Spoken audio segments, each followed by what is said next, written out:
this protein that they mentioned finding in my urine a couple weeks ago. They haven't mentioned it since. They haven't even said anything about it.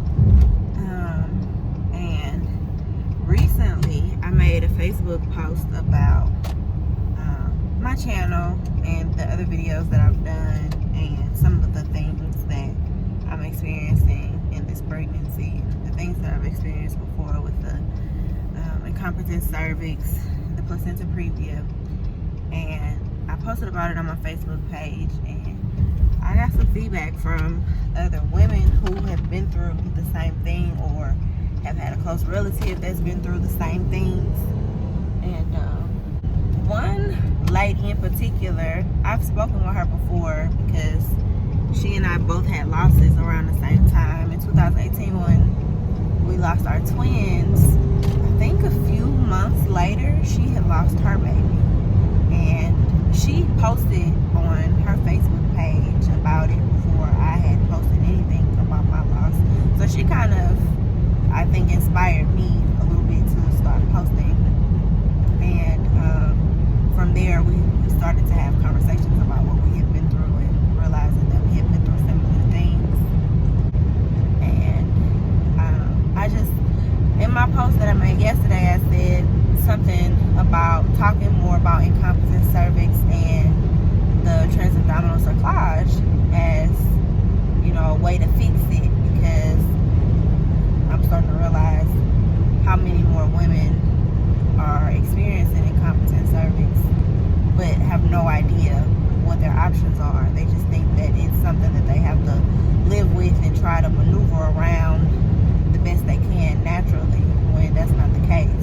So she mentioned that she kind of thanked me, I guess, a little bit about mentioning it, and that led to us kind of having a conversation this morning where she went a bit more in detail with me about what her actual issue was. And her issue wasn't incompetent cervix, even though that's what she thought. She's actually just had a baby recently. And, you know, she had mentioned that she had went ahead and got a cerclage. She got a McDonald's cerclage. I can't even remember at this point which cerclage that one is. I don't know if it's the TVCIC, I think it is, which is kind of halfway between a regular transvaginal cerclage and the permanent cerclage, or if it's actually like a different type of permanent cerclage. I can't remember, but anyway, she said she had gone ahead and gotten that thinking that she had incompetent cervix, or thinking that she might have it because after she experienced her loss, her doctors brought that up as a possibility. So she went ahead and she took care of the risk. So she said she came to find out a lot later that she didn't even have that issue. And if it weren't for her ordering her medical records and actually fighting to figure out what actually happened and what she could or should do about it, then she wouldn't have known that she didn't even have incompetent cervix. So that just kind of made me, you know, she mentioned really that her issue was a UTI that went really bad, that she had for a long time. And, you know, I think we're all aware, generally speaking, as a woman, we're all aware with how risky a UTI can turn out to be in a pregnancy. It's something, I won't say they make a big deal out of it, but your doctors mention it enough that you know to watch for signs or symptoms of one. So a couple of weeks ago, I had actually gone into my doctor experiencing very almost no symptoms really. I just had like an inkling, and I mentioned it, and they, you know, tested my urine. And I was only actually there, I think, I wasn't there for a routine exam that day. I was there for a progesterone shot. I get those weekly. I know I mentioned that in another video. But I was there for my progesterone shot, and they usually just try to get me in and get me out. So I had noticed that the nurse, and I only deal with the nurses when I'm there for my progesterone shots. I don't even get to see my OB. But I noticed that the nurse didn't even mention when she came back in the room and she was letting me go after she gave me my shot what the results of my my UTI test was. And when I think about it, I had just gotten, I don't think that they tested me that time. They must have tested me a couple days before, but I didn't get any word or any results, because a lot of times you don't get the results back right away.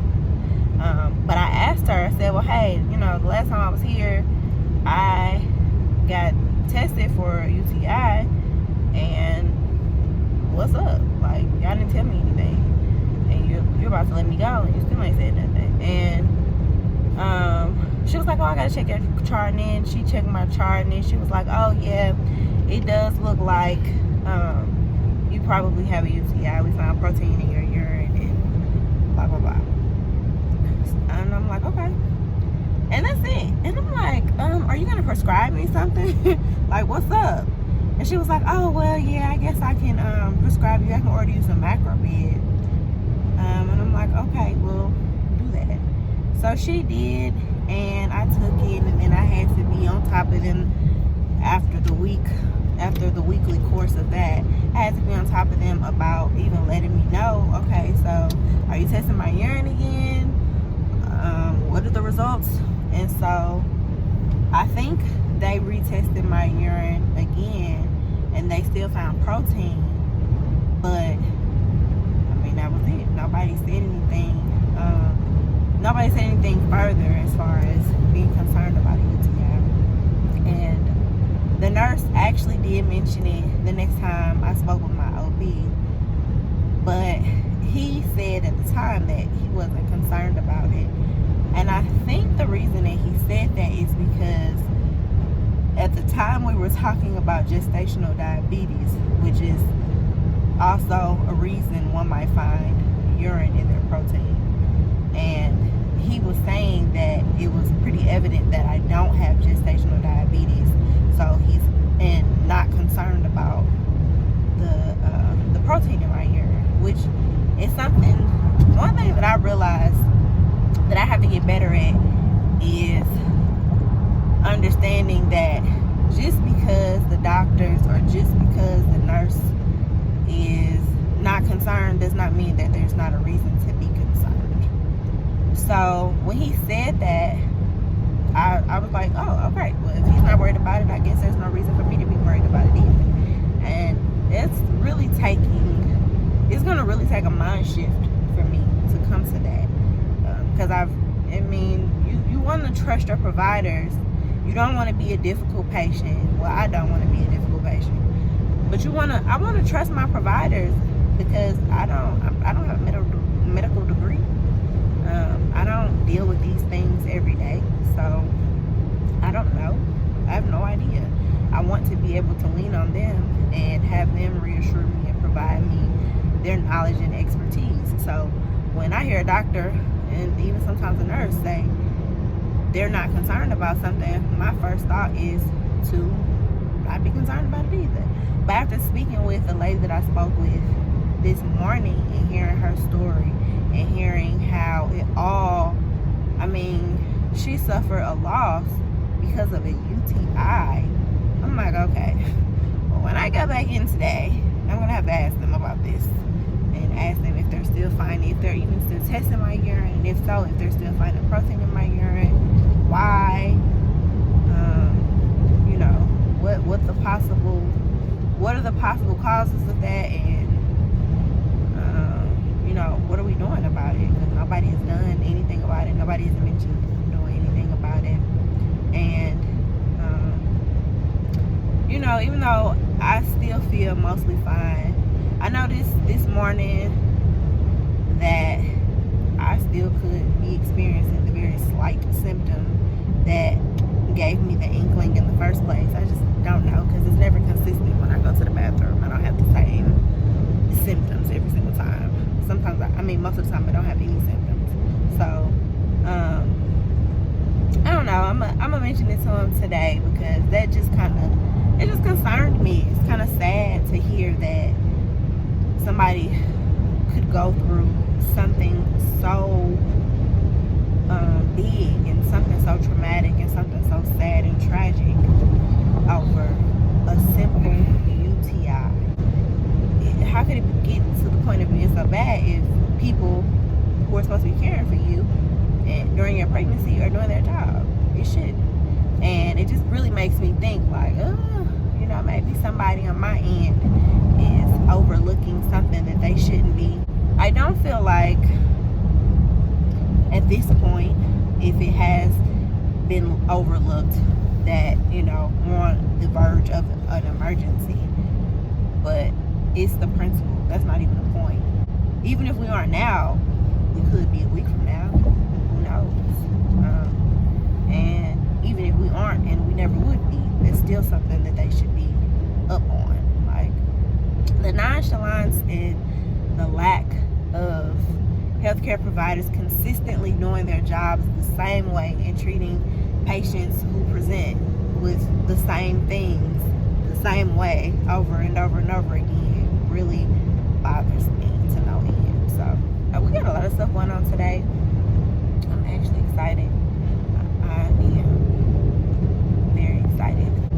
After my appointment is over, we're having an HD ultrasound. So my mother and my godmother are coming. They were invited. And then my family, Keith and Karma, they are also invited, which is a big deal at the moment because of the pandemic. And you all know that I haven't always even been able to have my family with me in the lobby, in the waiting room at a normal OB appointment. So it's kind of a big deal for us all to be able to just go and see an ultrasound and it not even be just the regular 2D ultrasound or the 3D ultrasound. It's 4D HD. I looked up some examples online of what a 4D HD ultrasound looks like, and it looks amazing. So I'm excited for that experience. My mother is super excited because she hasn't been able to attend any, and hopefully we can get his mom on the phone on a video call so she can see. And yeah, that's it. So, see y'all in a bit. Boy, we listen to that song every day. We tired of listening to you. We tired of listening to that song. I'm tired of listening to you and your monologues. He just messed up my video, y'all.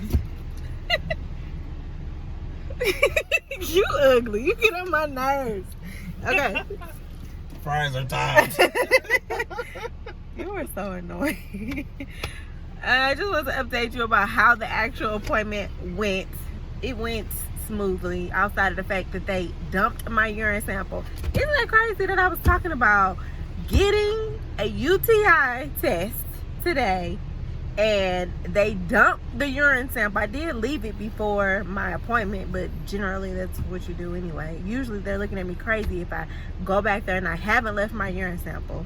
So I go and leave my urine sample immediately and they dump it and then ask me to come back, and we have another appointment right now. No, I can't go back. Y'all are 30 minutes away from me. Why would you dump my sample before my appointment is over? That doesn't even make sense. Oh my goodness. I swear one of the most difficult things, if not the most difficult things about this pregnancy is the healthcare professionals. Why are you back there? You agree? You agree with me? Oh my gosh, things could just go so much more smoothly if it wasn't for these people. But anyway, I'm glad the appointment went well. We're on our way to the next stop, which is the HD ultrasound. I'm excited. Me too. How you feel about it? How you feel? Fries are tired. You're annoying, ugly. Get on my nerves. He's doing that because that's the way the guy at Sonic. We're in the Sonic drive-thru. That's the way the guy at Sonic took his order. Oh, are you okay? So we're here with a couple family members at this place.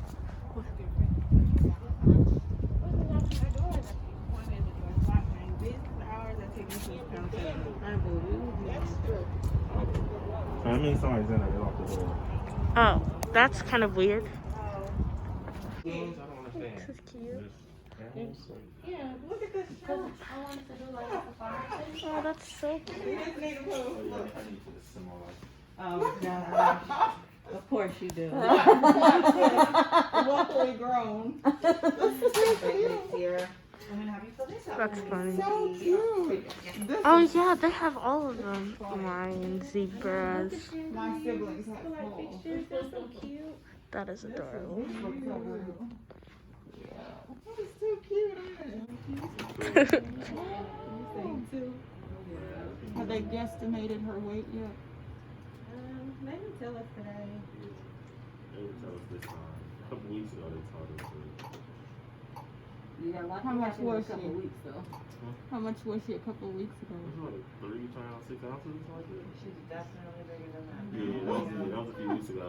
She's probably going to be, I mean, average. I'd put her at maybe a little bit above 7.5 pounds. Wow. Yeah. Just based on her size and what I'm seeing of her, I can't do measurements only because she's too big. Yeah. Would it be after? Nice chubby little hand. You can see the little good separation in her wrist.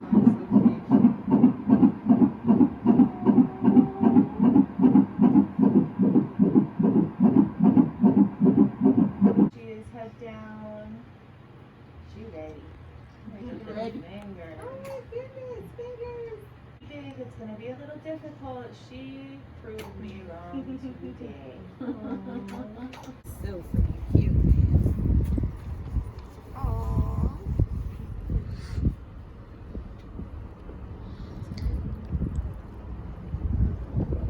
Yeah. That was so nice. That was an awesome experience. We weren't sure if she was going to, well, it wasn't that I wasn't sure if she was going to cooperate. I wasn't sure if I was too far along to be able to do that type of ultrasound, because the website does say that you should be under a certain number of weeks. I want to say like 34 weeks, and I am not. So I didn't know how that was going to go, but she cooperated. But yeah, I scheduled it, even though we're about to have a baby, like we're 10 days out from having a baby. I wanted to make sure that that's something that we did, because I didn't get to do that in any of my past pregnancies, and I've always wanted one. And B, I can have people with me that I would normally take with me to a regular ultrasound that have not been able to come to a regular ultrasound, or just haven't really been able to have a good quality ultrasound picture be seen in the flesh.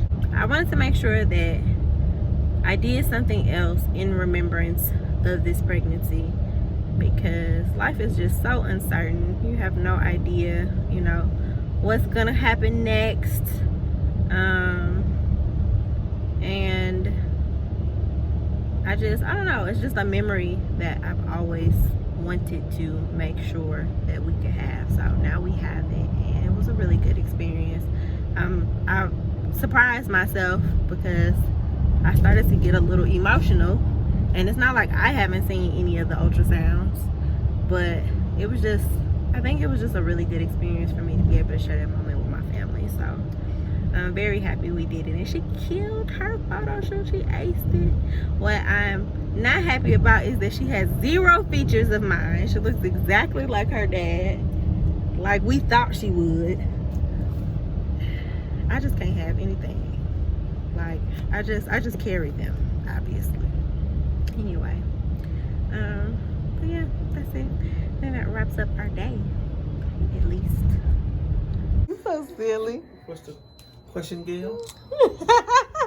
I just want to know how you feel. I want to know what your thoughts were about that. I feel like I need a haircut. But outside of that, I feel good. It was a good experience. It was a lot better than I thought it was going to be. Like, I didn't expect. It was like taking a real picture with a camera or a phone. Like I didn't expect that. I thought it was gonna be like a blurry image. I never had that before, so it was a good experience. Something I carried with me for the rest of my life. So it was dope.